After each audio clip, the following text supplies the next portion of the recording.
Welcome to our annual safety meeting, joint effort between IS 59 and Success Academy with two schools that are co-located in this building. Before I say anything further, I would just like to introduce our assistant principal, Mr. Darby, Clarence Darby. Mr. Darby joined our IS59 family in September of this year. Assistant Principal Dunson had to leave. Many of you probably know her already. We have two assistant principals at IS59, and you met our dean, Mr. Boza. Shout out to Mr. Boza, and you met everybody else, Mrs. Leverage, our renowned parent coordinator of IS59, and I do recognize that we have some Success Academy parents in the audience as well. Welcome to this meeting. It's very important that we have this discussion and get the advice and guidance of those people that Mr. Boza mentioned, because we're living in new times. We're living in a time when safety is of paramount importance, right? And we take it very, very seriously in this building. We want to make sure that our students are safe, that our staff members are safe. Every single person who is in this building, it's our goal to make sure we do the very best that we can to keep us all safe. We want you to note tonight that safety in the building is conducted as a building. It is not conducted as Success Academy and IS59. When it comes to the safety issues of this building, it is conducted as one building. When we are evacuating, when we're having a lockdown, when we're having a shelter in, any of these responses to an incident, they all have to be conducted as one team, one building. So it's important that you note that. If you have any questions in regard to that, when any of the speakers come out, you would need to keep that in mind. That is not conducted as two separate schools. So, I know Mr. Boza and we have speakers, but just to give you a quick idea of how things run. I don't know, Mr. Darby, did you plan to do that? Next slide. Also next slide. So Mr. Darby is going to give you an idea of how things run. I looked at the PowerPoint, but I kind of forgot the sequence of it, of how things run regarding safety of building before our guests address you with other particulars. Okay, so we're back to Mr. Boza. Thanks again for attending. So safety in IS59 is really teamwork, and it's broken down into the following pieces of the pie. We have, of course, our principal, Ms. Gregg, our assistant principal, Mr. Darby, and Ms. Dunson, as he mentioned earlier, myself, the dean, and Ms. Woods, who is also the dean. We then have our two guidance counselors this year. Ms. Blackman is the guidance counselor for 7th and 8th grade, and Ms. Orlando is the 6th grade guidance counselor. We also have two social workers, Ms. J.K. Woods and Ms. Pond, to help us with our restorative consequences and generally bringing the kids back together in a more peaceful and amenable way rather than just focusing solely on punishment style consequences. We also couldn't do my job without the school aides, Ms. Manley, Ms. Benjamin, Mr. Ramsey, and Mr. Bob. They are the true backbone because they are the people that can go anywhere at any time when we need them to. Our kids have great relationships with them. In fact, Mr. Ramsey, they have such a great relationship because they don't even know why, that they call him by his first name, which we're working on. And finally, we have our psychologist, Ms. Lambert, who is here 3 days a week to support our students in that way. All of these people form a distinct and necessary part of safety at our school, because we really believe that the root of the problem is the problem and not the behavior. So when a student misbehaves, unless we go looking for the reason why and try to fix that, so that it's not just punishment, don't they understand. The city is a firm believer in that concept, and that concept goes by the aim of restorative practices and restorative justice.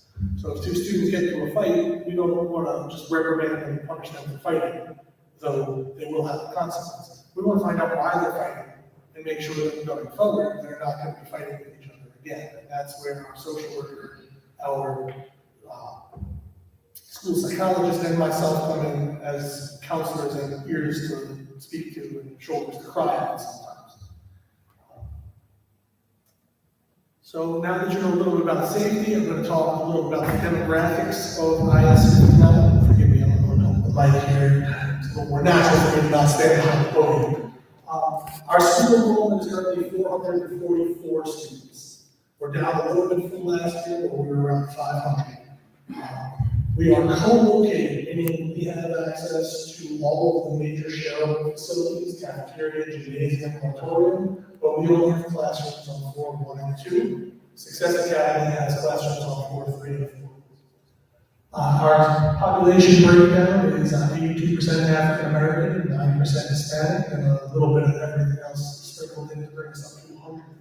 Our teacher demographics, we have, correct me if I'm, there it is. 85% of our teachers have been here for at least 3 years or more. The funny thing about teacher demographics is most teachers don't make it past 3 years. And so you wind up cycling through trying to find the teachers that do. At our school, we've got a dedicated staff who have been here long term, who are pedagogically sound and very experienced. So I consider us to be very lucky, and I think our students are as well. Because one of the contributing factors to student safety and student discipline is good instruction. If students are receiving good instruction, they're learning, they have less time to fool around or get into shenanigans, as I like to say.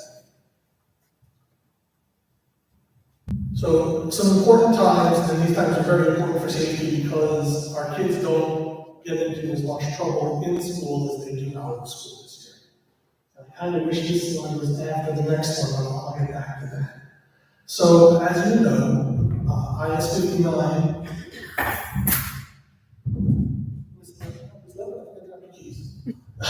We arrive at school at 7:30. We open the back gate so students can arrive for breakfast at 7:30. The first class begins at 8:10. Oftentimes you'll see our students outside in the yard playing basketball or football from 7:30 to 8:10 when the teachers come together. They are dismissed to go home at 2:30. We actually do a staggered dismissal, and some of our students are released at 2:25. So please don't let your student tell you that they're getting out at 2:45 or 2:50 and that they're heading straight home. They are released by 2:30. Success Academy has 2 schools within their one school. They have an elementary school which arrives at 7:30 a.m. and dismisses at 4. And they have a middle school which arrives at 7:50 and dismisses at 3:30. The thing about the middle school of Success is, in order to make sure all of the kids eat, they've instituted an open campus for their 8th graders. That means the 8th graders get to leave school and go eat a Burger King, eat a Bella Pizza, go to Dunkin' Donuts, anywhere they can walk to and come back in their 40 minutes.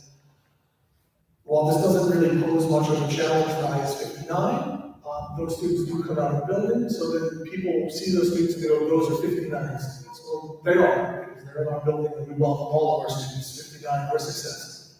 But they are going around and being lumped in with other students. And we'll address that problem coming up in about 5 to 7 minutes. Okay? So remember, these are the times that your students are dismissed. So if they're coming home later than this, or at 5 o'clock, and you don't know why, it means that they've been missing in action for at least 2 hours. So one of the things that the cell phones are good for is to track our students. We also offer a variety of after-school programs at 59.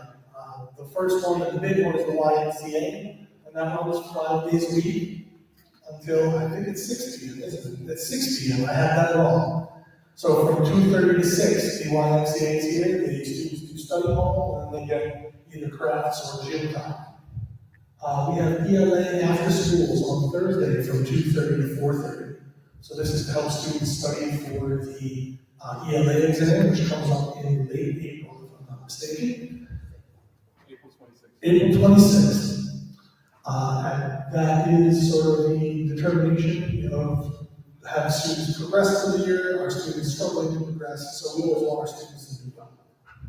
We have math after school on Wednesdays from 2:30 to 4. It's the same sort of deal. If I remember correctly, that's the week before break. Is it the first week of April? First week in May, okay. They switched to this year. I think English used to be second. The Engineering Club, which is a new arrival at the school, is run by Mr. Darby on Tuesdays from 2:30 to 4:30. And I've been up to visit a couple of times, and the kids are very excited.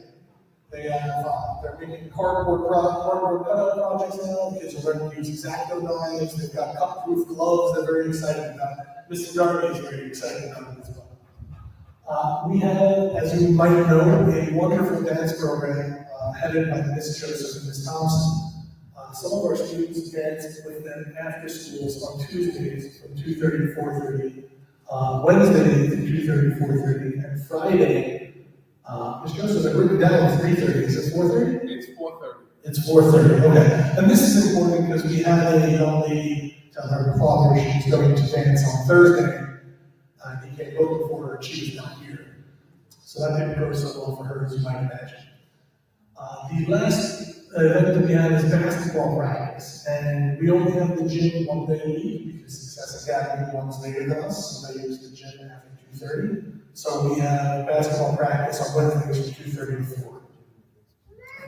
This is an idea of how we run our after school and our time. Here are some numbers that I'm actually particularly proud of. If you look at the first row, these are the occurrences that go into system fault boards, but basically it's disciplinary incidents. Last year, at the end of the year, we were at 312. As of Tuesday, we were at 95.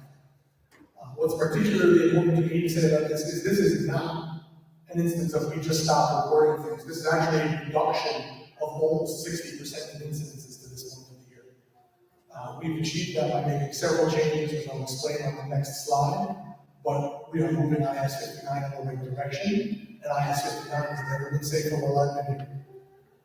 Bottom is suspensions and teacher removals. Last year at this date, we had 95, not at this date. In the totality of last year, we had 95 suspensions or teacher removals. This year, we have 15 so far. We're already more than halfway done, so finishing that out, we're extrapolating makes that 30, which is a reduction of almost 2/3. And that's very important because kids can learn if they are not here. So the things we have done this year to make sure that this building is safer, and things that you have helped us with and we need you to remain helping us with. One, we've been collecting phones in the morning. So every morning your child comes to school, there is a phone collection bin put in the room. The child puts a phone in a bag, the bag goes in the bin gets locked up in either Mr. Darby's office or Ms. Dunstan's office, and it remains there until 8th period when the phones are returned. What this has done is it's really cut down a lot of the group chat drama we have and the Snapchat drama we get. Because what was happening last year is kids would be sneaking their phones out during first and second period, and they would come down to lunch already mad at somebody and bring their phone. Now, the kids don't have that extra interaction, the phones are away, the kids are focusing on school. Anecdotally, I can tell you the grades are up, but you just saw the evidence, the discipline is down. It's very important. I know the cell phones are very powerful tools, and parents like to give them to their kids because they can track them, and they can call them after school, and all of that's valid and important. But at school, it is important that they turn their phone in, because it does directly affect discipline, safety, and academics. The second thing is the hoodie policy. Our kids have a tendency to not only wear hoodies, but tie a hood down over their eyes. And what that would do for some of those students was embolden them, as they could run away and I wouldn't be able to know who it was, so I couldn't run after them or yell at them. So, in the interest of safety, in the interest of identifying our students, in the interest of not having anybody sneak into the building with a hood on, which has happened at some of the local schools, and happened once they were in the neighborhood during the pandemic, a strange student got into another school. We don't want that back. So our kids need to be identified. The other thing is the students are wearing uniforms. Yellow for 7th grade, blue for 8th grade, white for 6th grade. So we know where a student is supposed to be based on the color of the uniform shirt. If they are wearing a hoodie, you cannot see the uniform shirt. So it does become a safety issue that the student's not wearing these. I know that we do have a school sweater available for these, and there is also a sweatshirt with no hood that still allows the collar to be seen available. So please send your child with one of the appropriate for school methods of staying warm if staying warm is their issue. We've been working on PBIS, tiered supports for our students. PBIS means positive behavior interventions. Basically, that's a way of promoting students who are prone to misbehaving to behave properly by giving them something positive. We have one student on a program for chocolate. If he doesn't get in trouble, we have another student who's working his way towards football. Several other students are on similar plans. We also have rewards and privileges that students get by being able to go to the snack shop if the cafeteria isn't left a mess at the end of lunch. We also have, and I think we meant to say the lunchroom, well, it is the old teacher cafe. It is now a lunch detention room. So for the minor things that our kids are doing that are silly and not really harmful, there are instant consequences of something that they lose, that they don't like, that they don't want to lose, but also doesn't affect them academically. If kids are late to school, they go to lunch detention during lunch. Miss Nairn is the lunchroom teacher. Lunchroom teacher. Miss Nairn was a teacher assigned to the lunchroom just so we could run the lunch detention. This gives the students an almost instant consequence when they violate a certain rule, so that we know that they know they're not supposed to do it. A lot of times, especially middle schoolers, if they don't see that instant pushback against what they're not supposed to do, they think they're not doing it. So the teacher support in the cafeteria is very, very important. We've also implemented bathroom procedures. We have rededicated the staff to sign-in and sign-out logs in their room, and the students have large colored passes that they're supposed to carry around. Right now, they're currently green. They were orange this time of year. I'm thinking we should change the color again in a week or two. But most importantly, we now have sign-in and sign-out logs outside the bathroom. So when students sign out in class, they have to come to the bathroom and sign in. And this is one of the changes we made in response to the tragedy in California, where a young lady died in the bathroom of a drug overdose and was not found for 8 hours later to the Vegas. We want to know that who's in our bathroom and who's not, so that we can keep everybody safe.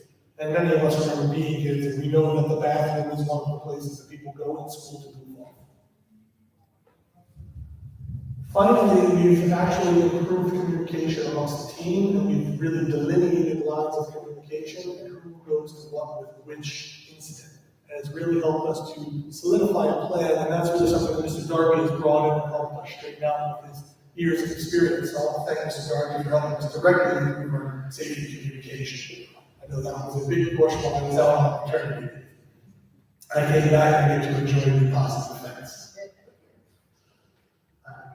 We also survey our students every month about the town hall, and there's one question that we're particularly persistent with, and it's, do you feel supported at IS 59, or do you have an adult that you can go to if you have a problem?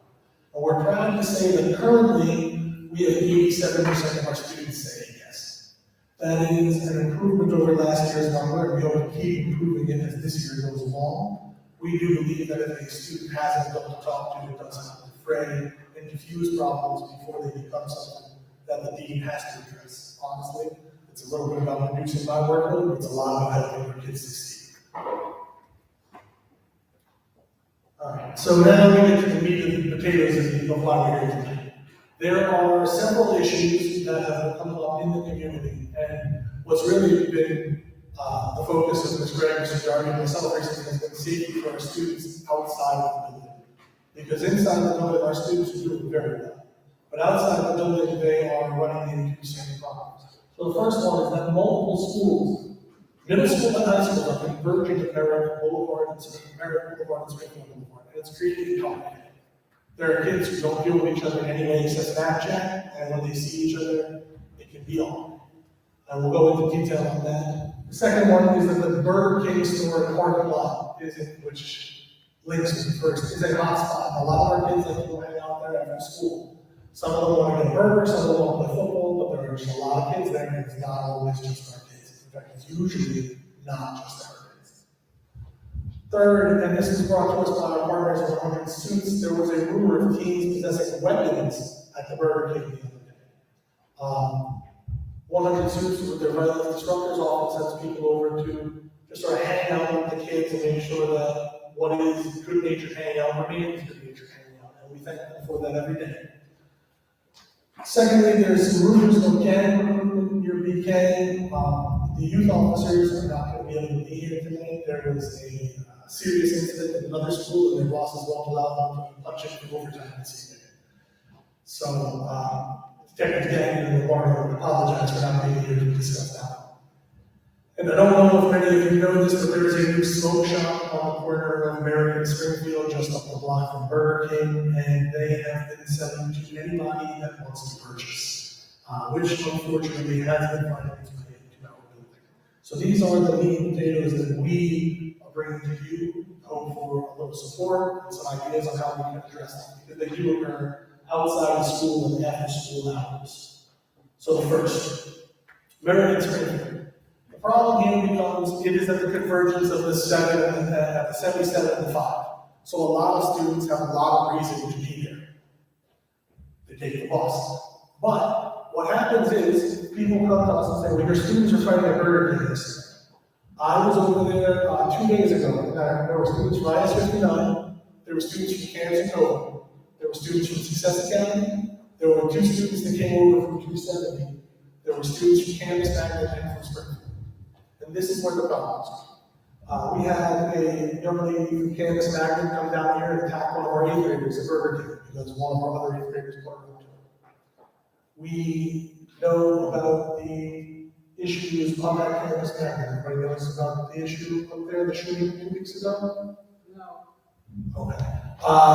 2 weeks ago, there was, it started with a scuffle between a bunch of kids.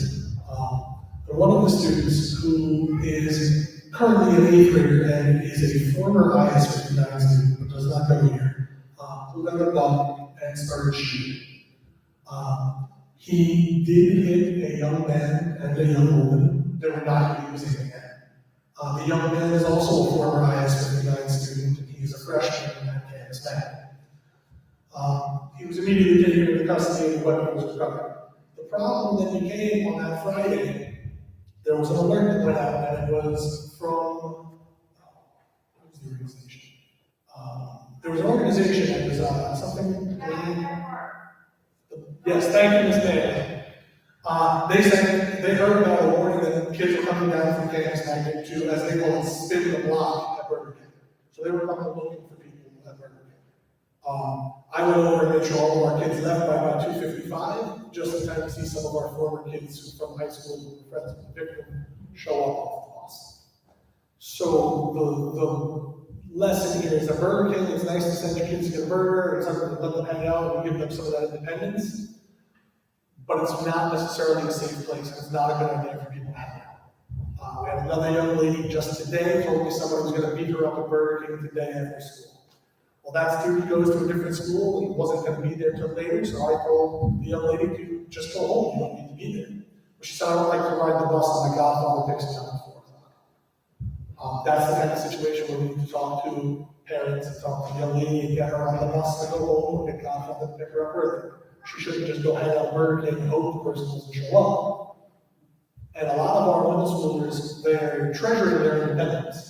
They like being free and they like the idea of going home, so they're not going to tell you about problems they're having because they're afraid you're going to do exactly what you will do. Tell them not to go to Burger King. And when I tell them not to go to Burger King, they go, And I go over there and I'll hang around usually 2:55, 3 o'clock, that's a half hour after school ends. And at that time, the guys just have to go, but if they don't go, I can't make it. So it's incumbent on us as parents to make sure we know where they are. 100 Suits, would you want to come talk about the Burger King parking lot and what you all witnessed up there in the last week and a half? Thank you. Mr. Kevin, right?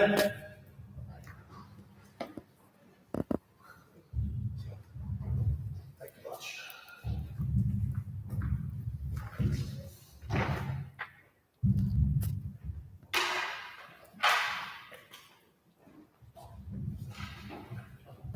I want to run something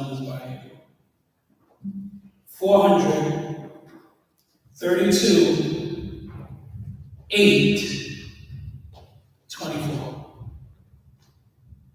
This school has over 400 students. We have 32 people in attendance. 8 of them are staff members of the school, and only 24 parents. 400 students, 24 parents.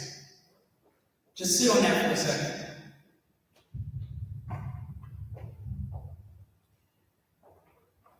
What he's talking about at Burger King, I wouldn't send my own child there. It is that serious. We are seeing an uptick in violence, gang violence, recruitments, retaliation, girls on girl fighting, weed smoking in the lobby of Burger King, and most of all, nothing for them to do. I want to add in the other schools that passes this corridor. Cardozo, Francis Lewis, and as he said, Campus Magnet. Last year, we were having a massive issue at McDonald's on Springfield and Conduit. There was a massive issue. We got in front of it. And guess what? It came here. I'm a part of 100 Suits. We are a Cure Violence site in Laurelton, Springfield Gardens. Our office is on 227th and Merritt Boulevard. Since our presence here, shootings in 105th along Merritt Boulevard has gone down 47%. That don't mean nothing. Because I see the violence incidents happening every day at Burger King. I have staff there every day. Their shift is to be at Burger King. I implore each one of you, I ask each one of you to take a second and get off at 3 o'clock and come inside of Burger King's lobby and see what we're seeing. These are your children. And if you don't know them, you might know somebody that may know them. But we need your help. I'm not here to police your children. I'm here to help save their lives.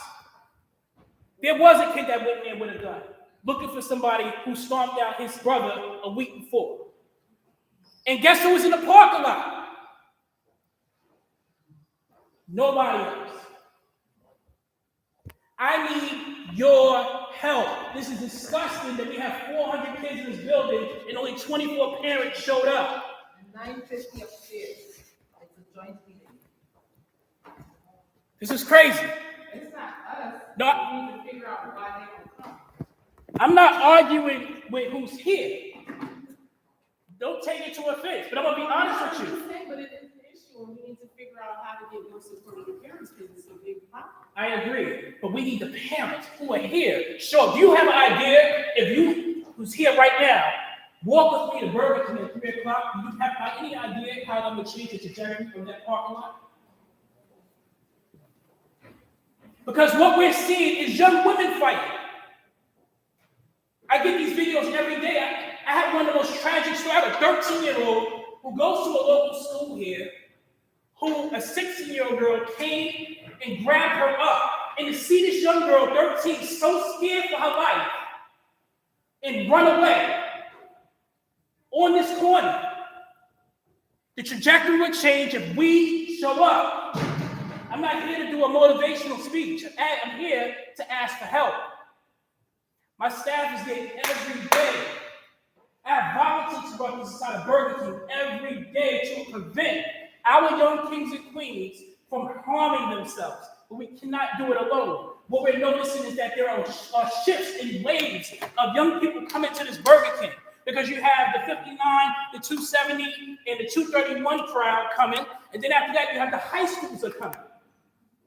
And this is where we're seeing a beef at. Between the hours of 4:30 and 5 is when it's really, really getting hot. So I'm open for all suggestions. To be honest, I employ 13 of those kids that hang out there and cause a lot of issues. 13 of them have jobs in this community, and I have to go there every day. What are you doing here? Come on, let's go. You gotta go to work. Let's go. It's all of our problem. So I just want to really, really put that out there. Like I'm imploring, I'm asking, I'm begging for you all. I don't care who's not here. That we're here, we can show up one day and just flood that parking lot with parents because it's sad. You have on the back of the parking lot kids playing football because there's really no place for them to go. You know, honestly, let's be real. They're playing football every day. I'm out there playing football. You probably see me playing football with them.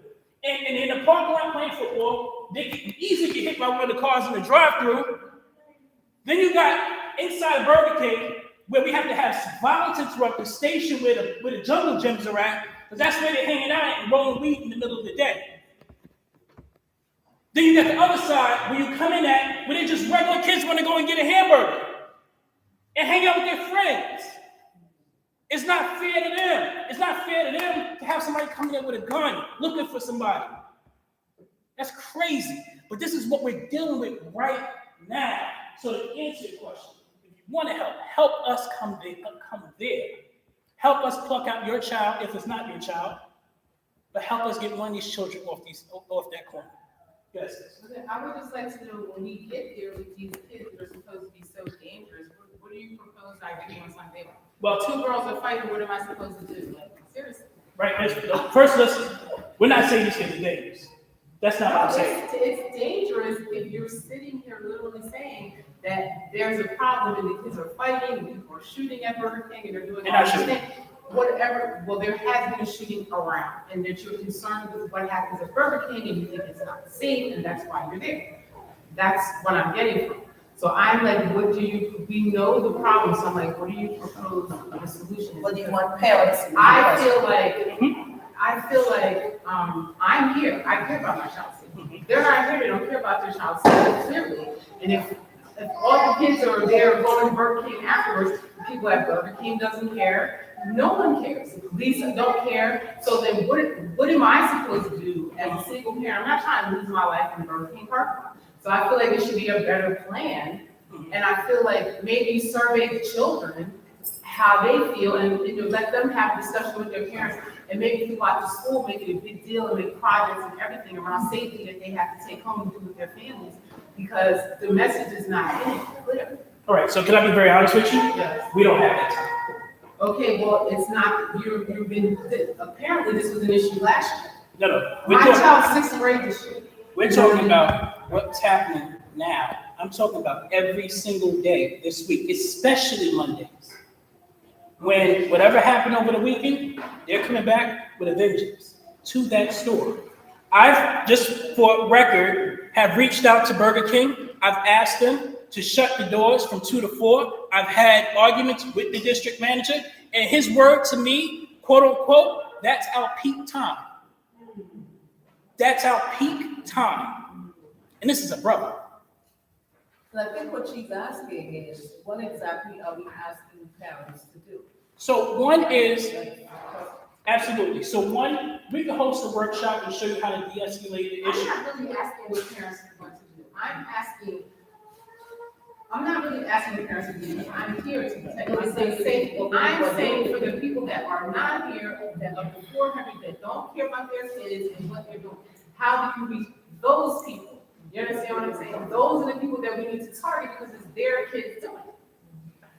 Agreed. And it might take time, but it has to be a solution that's gonna last forever, not just for me going there tomorrow. I mean, I could go there tomorrow, but what am I gonna do when I get there? You'd be surprised what you do if you say encouraging words to a young lady. I have one right now that we use an encouraging word.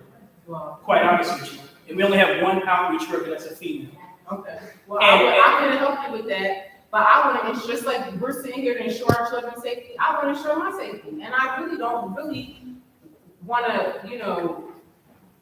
risk my safety to take care of my child as a single parent to be standing in the parking lot with a bunch of kids wilding when, to be quite honest, this is, now people are not gonna like what I'm gonna say, but that's not my kid. I'm trying to protect my kid. We have to start with the parents that's not going to give, that doesn't care about their kids. So, So That's one of the things, solution. one of the We have to things figure Mr. that out. Boza just demonstrated through his slide, he talked about a variety of things that were done at IS 59 in order for incidences to go down, right? Like, what happened this And- morning? That email was so vague. That's why I'm sitting here. What happened this morning? I went to drop my kid off, the door is locked, and I get this vague email about an incident. You know, that's the main reason why I'm sitting here, because I care about my child. You're an IS 59 Yes. parent, so we sent out another letter. I sent another letter this afternoon, Ms. Levy sent it out with a deeper explanation, because at the time we didn't have enough information. So another. I mean, my thing is, I feel like, you know, I care about my kid, and I support him, and I support the school, and I support everything they're trying to do, but I don't feel that I should have the pressure of like, oh, let me step in the gap with my personal body, you know, Right. for these So kids. that's Not what that I'm I don't saying. mind, and that I don't know about community outreach and all that stuff and what we're suffering, but that's a short-term solution to a problem that's really a big Right. problem, Right. and it's not any of the people that's in here, it's the people that's not here. Right, so it's more than one thing, right? What Mr. Boza just demonstrated through the slides is that we did several things. I've been in the school for over 25, 27 years. When things change, or for the better, it's generally a variety of things that are happening at the same time that brings about that change. There's no 100 suits by themselves could not change this problem, right? I think you have what you said earlier about having a program in the school, some type of initiative where the kids are doing projects and taking a survey and getting I feel the like kids it should be involved. more involved That in has their to be own done. safety and knowing what's going on. My son already told me about Burger King. My son already told me how much they fight here. My son told me all of it. That is something we want the They are student concerned government. about it as much as him. so let me just let me just say this here. Your children's safety, everybody's children's safety is my first priority. And yes, I'm targeting who's in here because if we all collectively go there, you will see a difference in the culture. It is a patch because we're dealing with something that's happening every day. We have to stop the bleeding some way, somehow. Whatever we're doing right now is absolutely not working. So we need parents. It can't just be my child, stand on my corner, stand on my hip. We cannot have that culture. Let me finish. I'll let you finish. And I respect you and I understand. Also, I run a cure violence site. So it's not like you're gonna be standing there stopping the bleeding and not, we have job opportunities. We have wraparound services for the family. If we find out that dad or mom is incarcerated, I have outreach workers to help them find employment and get them on the right path. I have counselors, I have therapeutic services in my Jamaica office where we do counseling for free. We do not know. We cannot help that child if we can't help the parent. So I totally understand what you're saying. We need bodies to show I'm just a up. person that likes a plan. I like what you're saying and everything, but I just like the plan. I'll show up there tomorrow, but what am I gonna do when I get there? Give my number and I'll show you. Who's gonna make me say when I get there? Wait, That's wait, what wait, I'm I have, Am listen. I the only person No, that's no. saying I'm gonna go there? No, no, and I'm not putting you out, but just so you know, there's a staff of at least 10 people there every day at Burger King from 100 Suits. And we have our partners at Life Camp that has been coming the past couple of days to help us out. So it's not like nobody's there alone, but we're asking for families and mothers and dads to show up. And I'm gonna conclude with this. I really don't want to belay this any longer. We do have, we just started the Queen's Peace Academy. So we were able to hire a staff member to work inside the schools. We have somebody's gonna be working at 59. She's here today, if you could raise your hand. I understand what you're saying, but we all have to understand that, especially with our color, it takes a village. It takes a village with any color. I don't think it matters with Okay, any color. absolutely. It's It just takes a people village. not taking But responsibility and understand accountability something, for their I kids. don't have kids, and I'm willing to take that step. I literally and to just make- told them I'll be there tomorrow. Absolutely. All right, but listen, all this frustration and I'm not what's, frustrated no, about I get what you're I have saying. no frustration for this. I want this to work out for my kid and for all the kids. Yeah, righteous. Because I have a kid that went to school here as well, and I have kids in this community. I have grandkids in this community. You know, so- Okay, you wanna know what is the plan, you get to Burger King, I want people to know what is. Yeah, the what plan. is expected of me? What is expected of me? So, Kevin, because the thing is, we don't wanna talk, and then when we leave, we have no idea. Yeah, we're gonna have a what the plan right next now. step We're gonna have a plan right now. So first off, I'm gonna have you connect with my community coordinator. Whoever is interested in coming out with us, please, you can reach out to me. You will not be alone. What we are asking is just for you to go there and interact with these kings and queens. That's it. Nothing more. That's it. Just interact, introduce yourself. That's it. We're not asking to break up fights. We're there. And to be honest with you, a lot of people don't know, there are crews in this community. We do have a gang issue involved.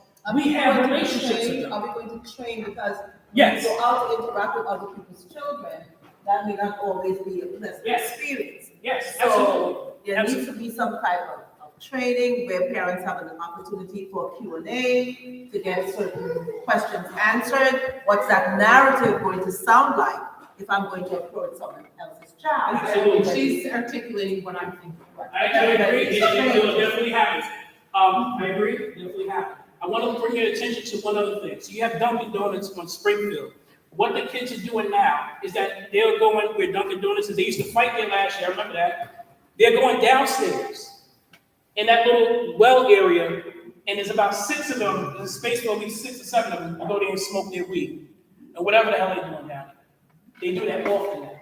So now, there's another thing, I just saw this the other day, I seen like 6 of them come right back up. You know, we had to pull them out of there. But right on the side of Dunkin' Donuts, where the parking lot is, there's a steps that goes downstairs. They're hanging out down there now. Just something you should know. I think what we need to think about is very similar. It's very similar to how we handle things in school, right? In school, we have a parallel for safety and academics. And there are different tiers, right? So we address, the student who is doing a simple infraction in one way from the student who is stuck on the tier 2 and tier 3 and the tier 4. And if I'm hearing all of the different examples that Kevin is bringing to us, there needs to be training for who will address, how do we recognize a kid who's on a tier 1? Like, what's this kid doing at Burger King? So a tier 1 would be like a student who's doing something like really simple, like the kid who's just hanging out at Burger King. From the kid who might have something. Like one of our safety agents drew to my attention one time. Last year, she said, you see that kid when they're holding something a certain way, that means they're going to fight. So how do we train folks? I don't know. I learned a lot this year about safety from Borough Safety Director Sam Abbasi. So I now am starting to think like a detective, right? But I know there's so much more that I don't know because I'm not out there at Burger King every day. And so you can't just take any person, a parent, and say, well, come with me, let's go to Burger King, right? We're going to do what? Like, what are we going to do? What are we going to say? How are we going to approach the students, right? How can we recognize the student who is high risk, right, to do something from the student who is high risk of getting jumped, right? How are we navigating that? So you have experience in violence interruption. You probably know what to look for. There may be certain incidences that you have to handle, right? I mean, are we going to go out there, and hold hands and sing, right, and do a marketing? Are we going to pick it? Like, what are we going to do? So I think that's what this is trying to say. She needs some clear direction. My sister always says, I'd rather follow a fool with a plan than a genius without a plan, right? And so we have to have a plan. I understand. Right. And I think that's what she And I agree, I understand. But I still am not gonna back down from having bodies out there, for them seeing other black and brown faces to show that they care. It does make a difference. You do not have to have a plan to show that you're making a difference. We know how to identify if there's gonna be an issue showing up. If you show up as a king or a queen, they're going to recognize it. These young people don't know who I am. When I go He's here, he's not brown. to Why does that have anything to do with the safety? I don't. respectfully, please. I love you. I mean, we agree on everything. But again, I really do feel that we need help for you guys to show up. That is it. We're out there. We will help identify. And I agree. We're going to definitely do the training. I'm going to go back to Pure Balance Global and find out how can we do a parent training. I'm not expert, subject matter expert, and I'll tell you that right now. I want to help save your son. I don't know who you son. I want to save your son, your child, your child, your child, your child. I need help. That's just where I'm at. I think, Kevin, just the fact that you guys show up in your 100 student state, you have your motto, you have your, the emblem, right? That in and itself is a strategy. It's like guardian angel. Exactly, and you're showing us. I'm not. So Right. I think one thing, and I think really the core of what Kevin is trying to say is if the kids feel that they own Burger King, they're comfortable smoking weed inside of it. I saw high schoolers the other day hitting each other with belts, chasing each other around the parking lot. If 15 or 20 adults show up and have a hamburger, it's going to make a lot of those kids uncomfortable. They're not going to be comfortable doing things in front of adults that they are comfortable doing when it's just me there. Because a lot of the kids that look at me and they go, "You're the dean, this isn't school," and to a certain extent, I know my role. But I'm still there, I'm still trying to prevent things the same way Kevin is, and we're still trying to talk to the kids. But if there were adults in and out of that Burger King all day, 5, 10 at a time, I think that the kids would be less comfortable congregating there, they'd be less comfortable going there to cause trouble in general, because we're all adults and we all understand that snitches get stitches isn't the thing that helps our neighborhood. And the kids are afraid sometimes. I'm sorry, and this is only one of many issues in the community, and I want to be able to have parents speak freely about any one of these issues. And if we get stuck on this one issue, we won't see the others. So what I'm going to do is curtail the issues that we have right here to the Q&A session. And hopefully you can jot down or write down or put in your phone and type down so that you can bring back those issues again. But this is just the one of the myriad. The focus was IS-59 itself. We are cleaning up this building. We now have some things outside that we have to address for the safety of all of our kids. We also want to invite you to think about a myriad of ways that you can help. I feel as though I need to inform the parents, correct? How many people knew about Burger King before you came here today? Raise your hand. So for those who didn't know about Burger King, thank you. I'm glad I can inform you. What I'm going to do is have a letter sent out to all the other parents who are not here, just to let them know what's going on at Burger King. I'll start a series of letters, it will come through this letter, and let you know, because letting you know is your first step into addressing the issue. I also will put a recommendation in.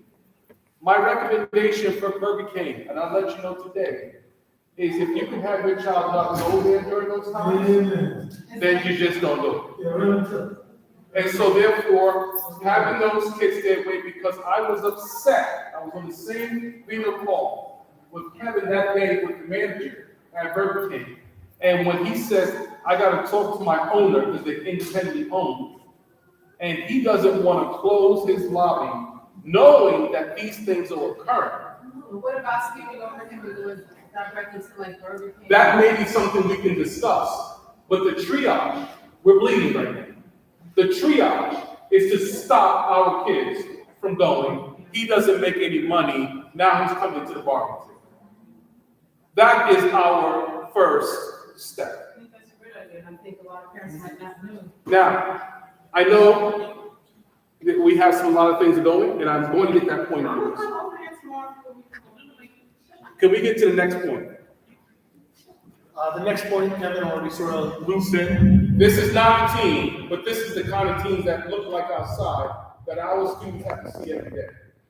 This is a team that's been caught in Tennessee possessing all the guns you've seen behind them, and the pictures cut off, it's more. These are the teams that are professional criminals very young. This is the stuff that our students are facing and we have to protect our students from. And the parents' worst nightmare, stop having your child become one.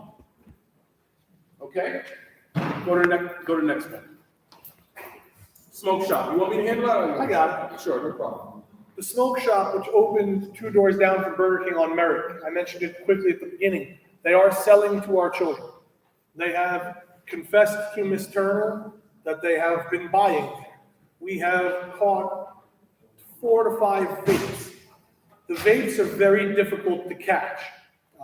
My brother-in-law is about 24. He started vaping when he was 16. He used to tell me that in school they'd wear the hoodie, they'd stick the vape in their hoodie, they'd go like they were bored in class, and they'd be vaping the entire time.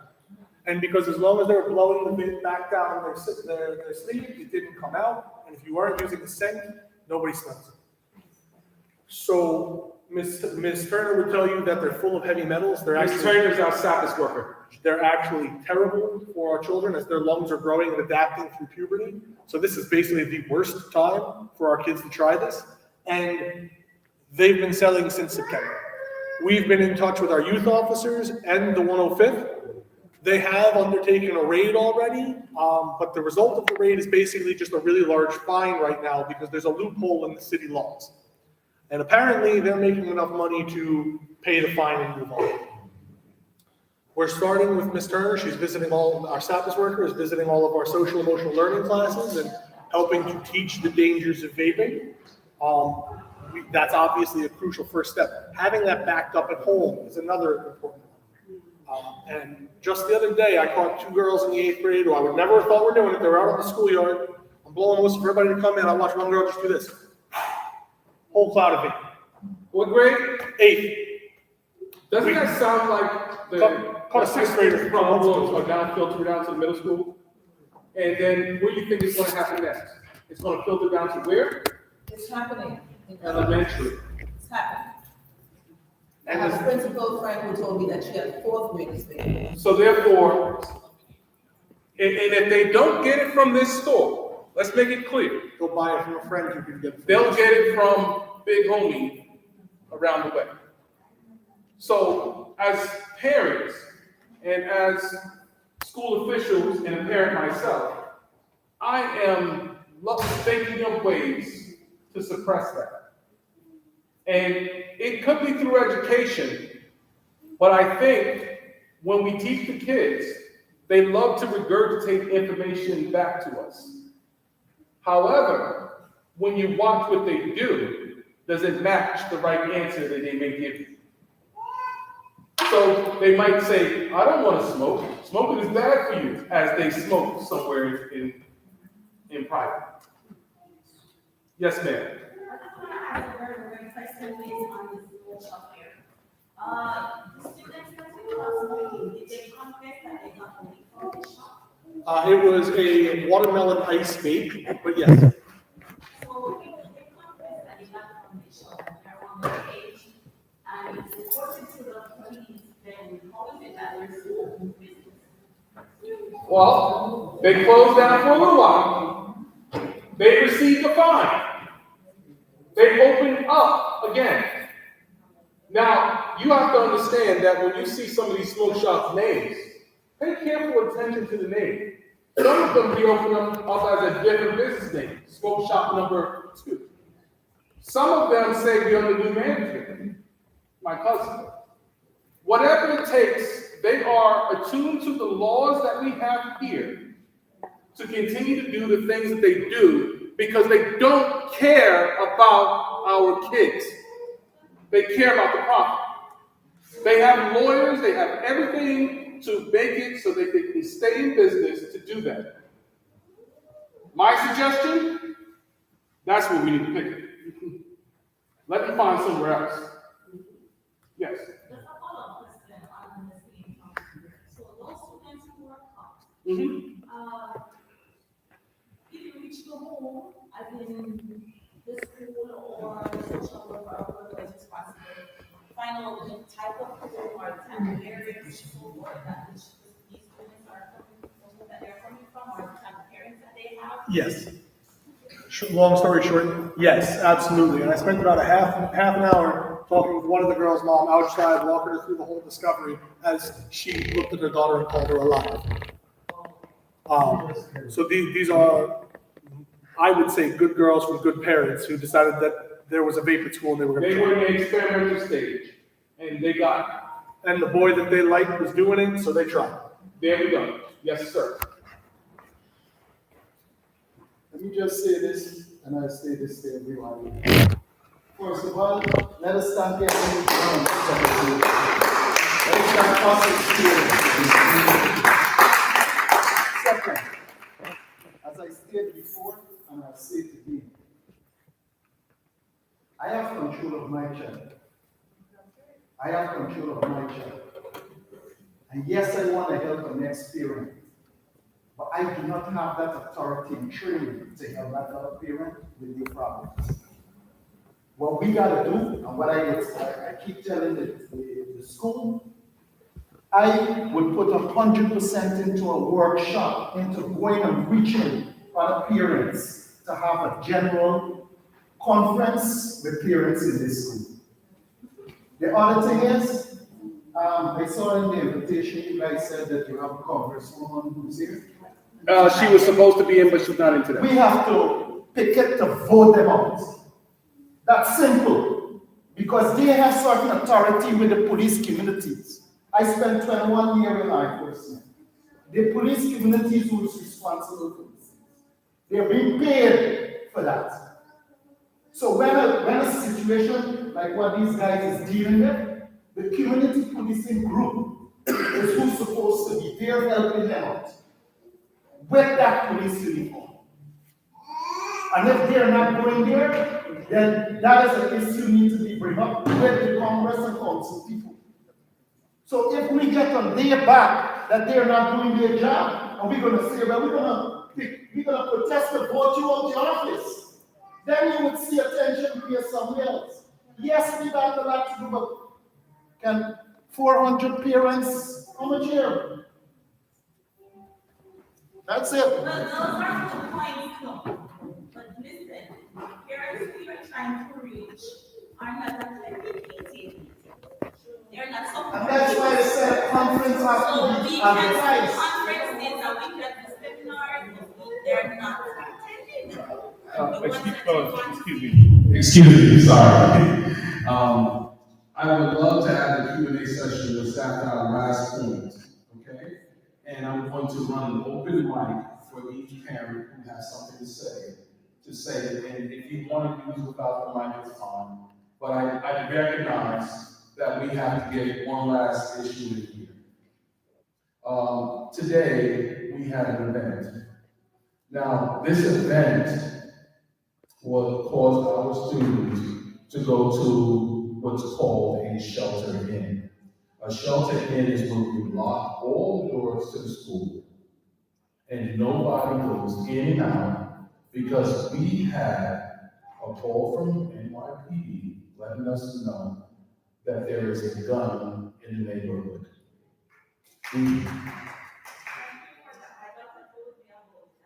Yes. Now, this happened when we were in morning AM arrival. And we're trying to get students in the building, but closing the door at the same time. There was a lot of misunderstandings with that, but we're working on that because we can work on inside the building. What caused the situation was a parent of a Success Academy student and another parent of a Success Academy student having road rage. You know that feeling you get when somebody cuts you off and you just want to go after them and do something? Well, that happened this morning, and most mornings, because the traffic is bad on Ridgedale and Lucas. The traffic is bad because the parents, and you know where you are, if you're late, you have to go upstairs to Success Academy, that's the third floor, no elevator, and sign your child in when you're late So which means you need a parking space to do so. Some of the parents decide they want to park in the middle of the street, run out, and go and build it. Some parents even decide to drive the opposite way, a one-way street. Yes, we have video of that, to get their child into school. Because not only is their child late, more likely they may be late. So in meetings we've asked to change your policy. This is now my 6th month in school, and that policy has not changed. So this morning was just another event that happened because parents are trying to do the right thing by their children, get them to school, but the policy hasn't been made for them to redirect their traffic or their policies so that the students can get in the building and we don't have all of the traffic jam out in front. That's in the morning and in the afternoon. If any success members want to speak on the 25 minutes to answer that, I welcome the floor. So right now we're going to do a Q&A session, and hopefully you have some questions, lots of questions. I see a hand go up there, and I'm going to turn off this mic unless you want the mic on. You want the mic on? Oh, no problem. Come on. And we got 25 minutes of time, and we want to have some discussions. Thank you. First and foremost, good night, everyone. I'm Jesus. I'll definitely be here. I'm a baller in the community. I love the kids. I love everybody's kids. My daughter goes to school. I graduated from IS-59. My oldest son went to Mega Evans in Brooklyn. My next son is in York College. And I've been through all the drama you could think of. My son was one of the kids that had an altercation at Juan Van Buren, and the kid that he had an altercation with, my son roughed him up. The kid's drunk, gun dropped off right in the middle of school, police, all kind of stuff going on, and the security staff sold the footage to the New York Post. The kid that my son had a drama with was a gang member. So my point is, yes, we want to go to the authorities, we want the right police staff to help our kids because we pay them with our tax money on our homeowner, our business owner. But then these are the same police that we say rough up the wrong kids that they don't know who's who, they don't know who, and half of them don't even come from the neighborhood. So us as parents, like I didn't know about Burger King, so I will be there. Because I know I can make a difference because I'm responsible and I'm a parent. And I know how it is. I cut kids, I cut young people, and I know how your mind thinks. So us being there, especially the queens, the women, because a lot of these young girls is really out of order. And if I gotta grab their daughter, I would tell them to go get your father and your mother's side. I can talk to them. We can take it on to another level. Because a lot of the parents, if you're here or not, doesn't matter. A lot of the parents endorse his movement.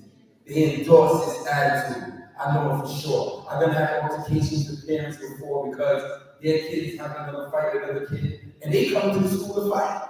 And they come to the school to slap your kid and to punch your kid in the face. So if I'm a parent that's there, I will be there to stop it. If I gotta take a stab wound, if I gotta take a gunshot, it's worth it because that can make you born to die anyway. But if it's for my kids, which is your kids, I'm down for that. I have no issue with that. Because you gotta stop being cowards and dependent on certain people and the authorities to do our job for our kids. Because when they shoot the wrong kid, when they arrest the wrong kid, that's a whole nother issue. So we have to be responsible.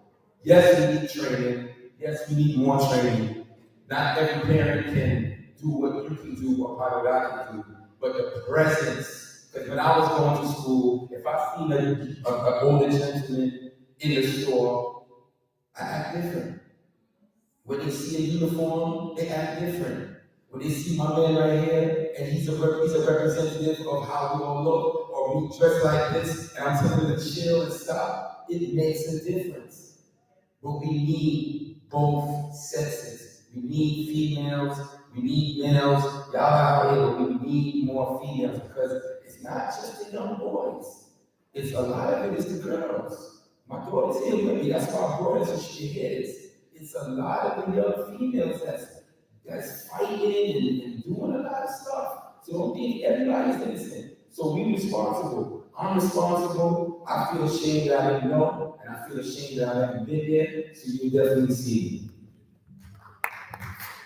Thank you. And I would also like to say, don't feel ashamed. Don't feel ashamed. And like I said, we will work towards giving you a weekly memo or anything memo numbers to let you know what's going on and what we would recommend and what we are doing. First of all, what we're doing and what we recommend. I think Kevin has something to say. So I just wanted to add that especially in the last couple, 90% of fights are young queens. 90% of fights. And if you want to go a step further, they want to bark on my head and talk to each other. This is a very scary scenario. There's one young lady who comes out of a minivan. She's every day there looking for somebody. She has to be about maybe 17, 18 years old. But she parks a minivan behind Burger King. What comes out, there's girls in that van, goes in Burger King, presses young men,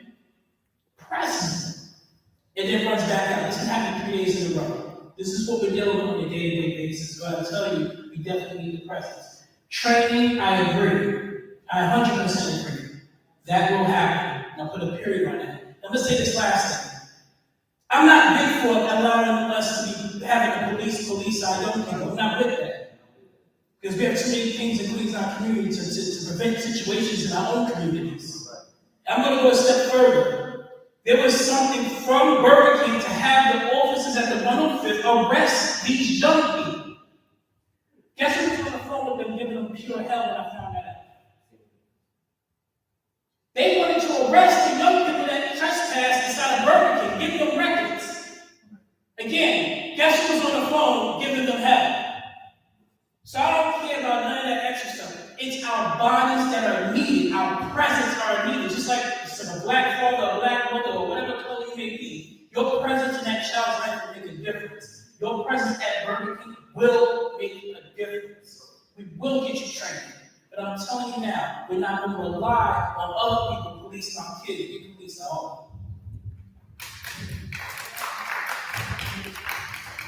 Thank you. I'm going to have 2 more people. We have plenty of time.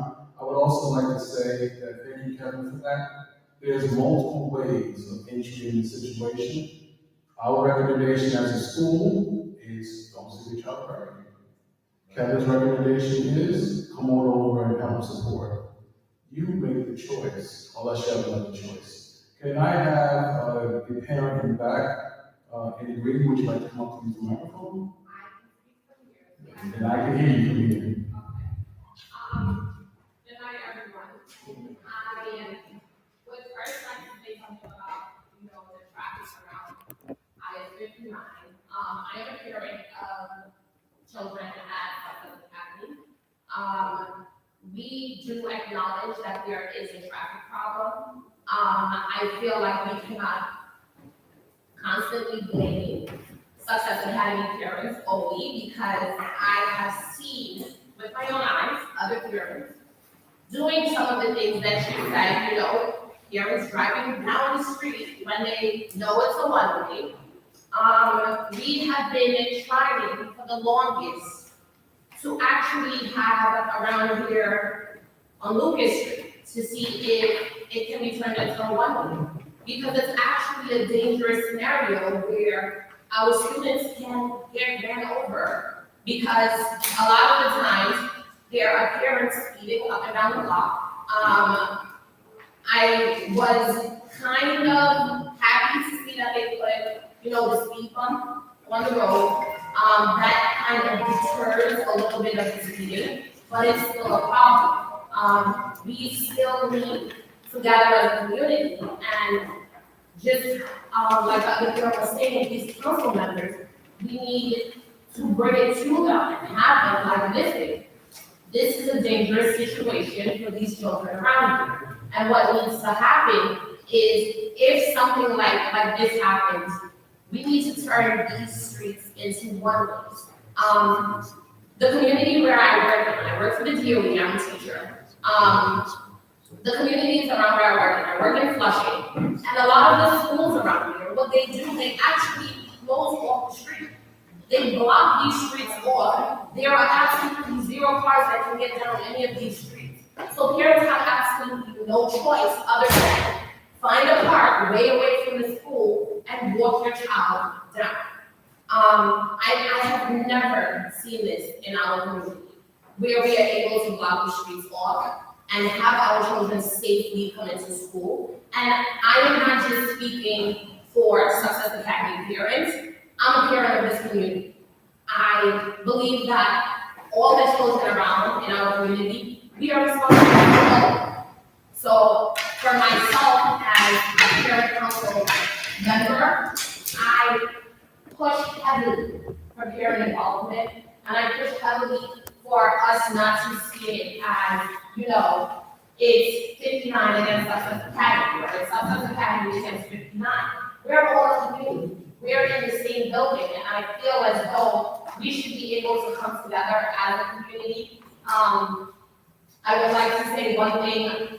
I would like for you guys to look out for one event that we are trying to put together where the entire school community can come together and have an event. But a lot of what you guys are talking about with Burger King and the smoke shop, a lot of it has to do with these politicians that are allowing for these things to open up in our neighborhoods. I have seen a plethora of smoke shops open just within months, from summer to now. I have seen over, I can say my neighborhood for myself, on Hollis Avenue. There's about 3 smoke shops that just popped up out of nowhere. We have this one that popped up over at the Burger King. And we know that these people are selling to our children. And just as you say, you guys can show up at the Burger King, I believe it should also be they show up and stand outside of these smoke shops.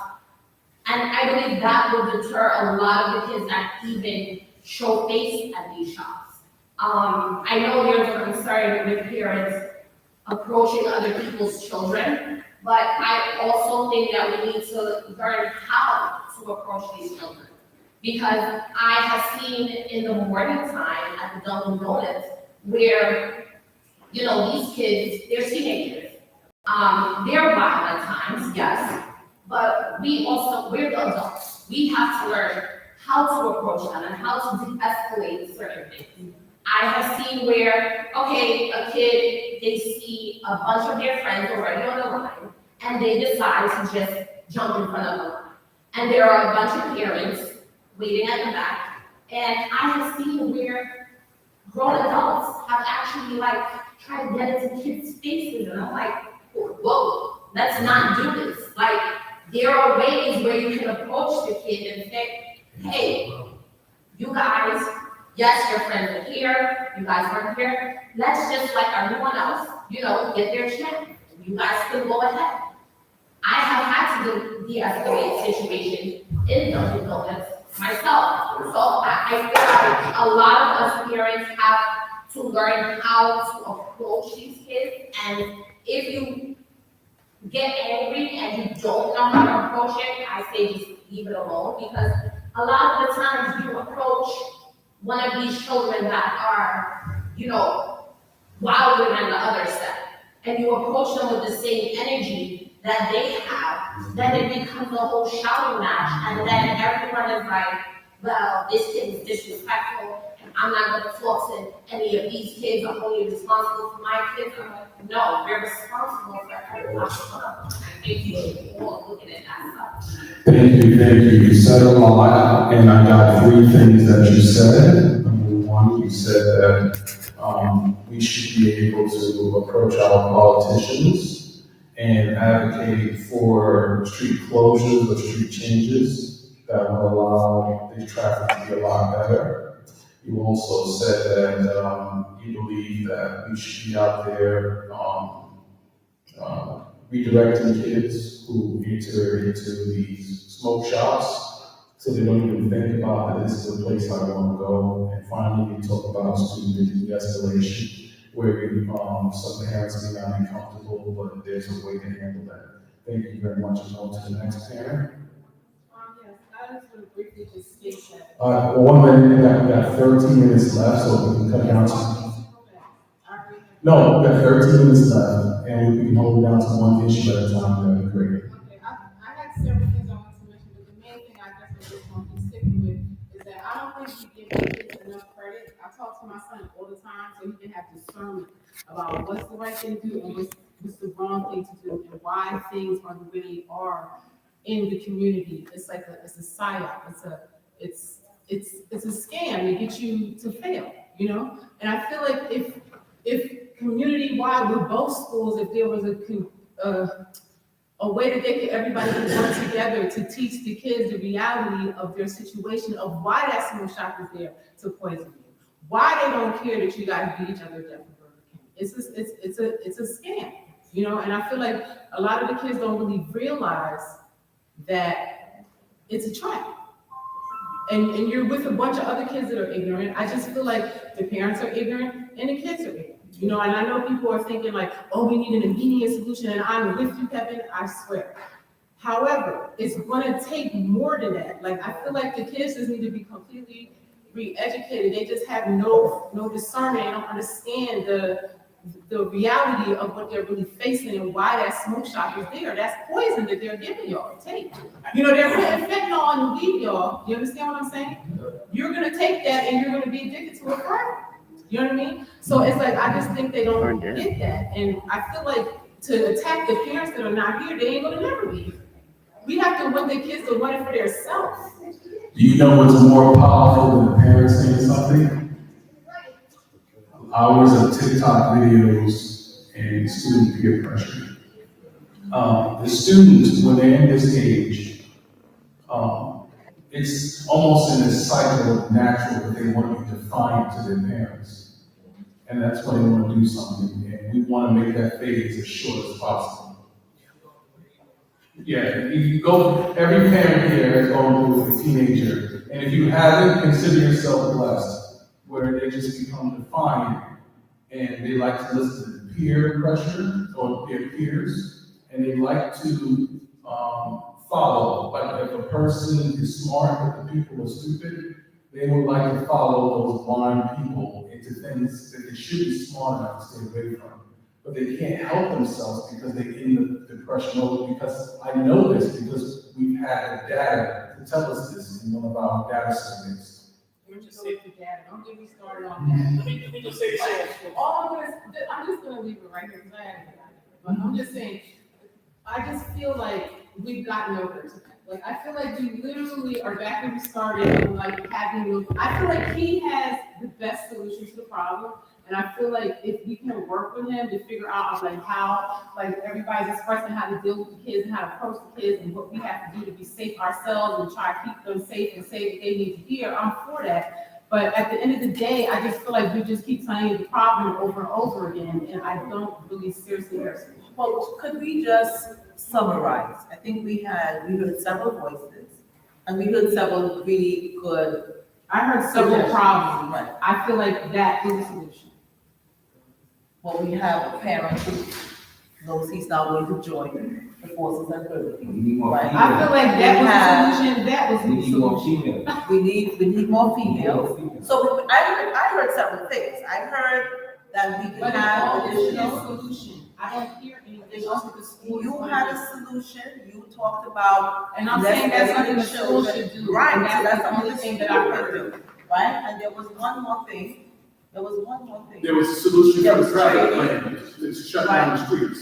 Right. But how long is that gonna take? That should have been something done when the school was built, in my opinion. The school was built, there was no co-located schools.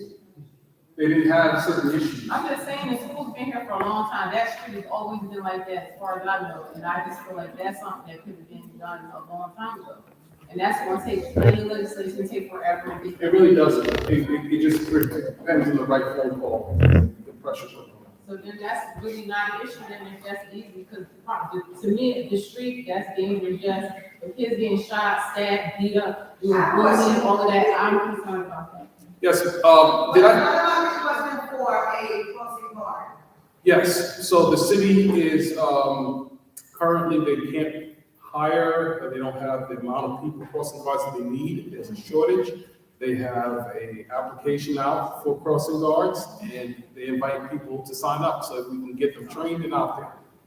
So a crossing guard is on the menu, is on it there, but we gotta get the people. I think we focus on Kevin, we talk about crossing guard, We really need one up there. What time now? Grayson. It's very important, but also. When I was what time now? Yeah, the assistant principal, Yes. one more thing. Trust me, I did it. Let's keep in mind too that the parents that's not here, we can't disclude them because economics is a part of our situation. So because of economics, you have people that's working double shifts, you have people that's working 2 jobs. You may have people that just cannot make it to Burger King. So the people that can and that has economic strategies that they took care of their finances well enough to do, please come. But let's don't just bash the parents that's not here, because economics is the reason why we're all in the situation that we're in. And it's more of an economic situation than anything. So let's keep that in mind. I agree. I just want to mention this here. So, the guys, I know we talked about the smoke shops. So just so you know, the smoke shops that are owned on Merritt Boulevard, right next to Burger King and right next to Dunkin' Donuts, where Donovan Richards' office used to be, is owned by the same person. Additionally, one time I made a phone call to a neighborhood influencer because I saw kids going in and out of there with the new weed bag that they have, and he said, "Hold on, Kevin." All I know is that he got me on the phone with the owner, telling him all MF is you do this again, and I know that guy locked that door in 30 seconds. 30 seconds. So there's a guy that is an influencer over here that can control that. Also, you have a gentleman not from our community who's coming into this community and selling this. And I kind of disagree about putting the pressure on the politicians about having them come into this community. No, put pressure on the landlords. Because the landlords are the ones who are renting it. They're getting ready to open up a store right across the street from my office on 227th Street, where a black-owned juice store was. Miss Leah, she's not there no more. Guess what's going there? A convenience store. And right after the convenience store, the vapors and the weed behind the counter. That's what's coming to this community. To put pressure on the landlords. And if you want to learn how to find them, come to the side show. Why do you put pressure on the landlords? The landlords want who have to get a lease rent. It's who going and rent. But they don't care about our community, brother. They don't care about our community. They don't put crack spots in our buildings. No, we gotta put pressure on landlords. Money hurts. Money hurts. You can't open a liquor store near a church or but you can't open a liquor store. I don't think there should be a smoke shop near school. I just think that's one of those. Forget about the law. It's us. We live here. I say this because I'm a resident of this community. I got kids in this community. It's the people who has the authority. We have the authority, brother. We pay taxes. We live here. We walk past these stores every day. We know who's there. We can find out who they are and boycott these places. That's what I'm telling you. It is not, I'm not going to go to political powers to tell me to stop my problem. That's just not who I am. I'm going to go to the source. If you're making money in my community, I'm sorry, I'll get back to you. That's the reason why we pay taxes. When you're a homeowner, you live here, you pay taxes. Go to your homeless relative. Yes, I have another person with a question, and I think that'll be our last question for this evening. Yes, sir, the green vest.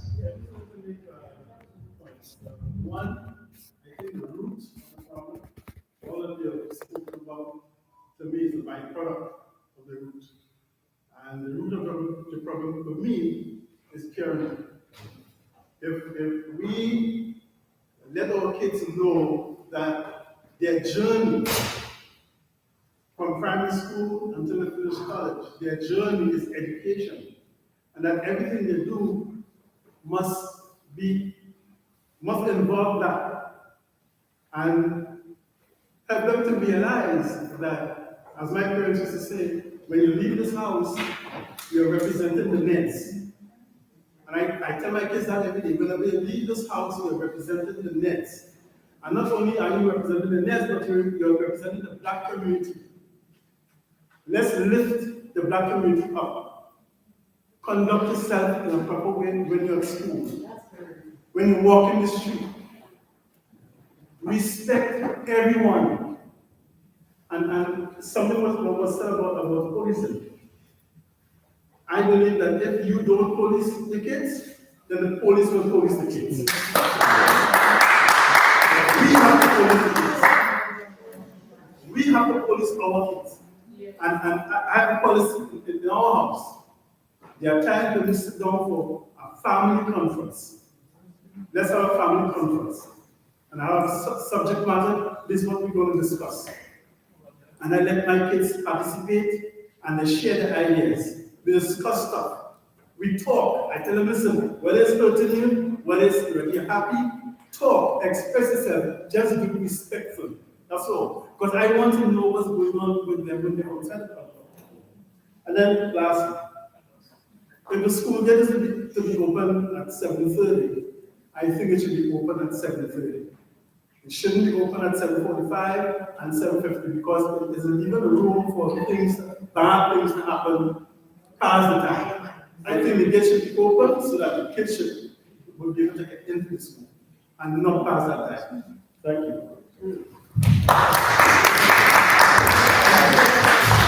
Thank you very much.